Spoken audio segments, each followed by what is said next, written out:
Ito yung ano ngayon, sa totoo lang, sarap gatasan nito eh. Yung Pogo, yan. Ngayon ang tanong, bakit yung Pogo sa Pilipinas lang itinatayo? Ngayon ang tanong natin, pwede bang magtayo ng Pogo sa ibang bansa? Boom, yung mga tanungan, di ba? Sasagutin natin yan. Ang totoo niyan, hindi pwedeng maglagay ng Pogo sa ibang bansa. Bakit? Bakit? Kasi, ang meaning ng Pogo is Philippine Offshore Gaming Operations. Ngayon, ang tanong, pag nilagay ba sa Thailand yan, magiging Pogo pa? Hindi na. Ang tawag doon, Togo. Kapag sa US, ang tawag doon ay Ogo. Ogo. Okay? May natutunan ka na naman, ha?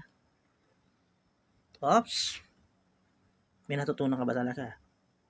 Ulitin ko, ha? Ang Pogo ay sa Pilipinas lang. Kaya nga, Pogo. Philippine Offshore Philippine Offshore Gaming Operations. Alright? Sige. Bye-bye. Baka kung ano pang maituro ko sa inyo.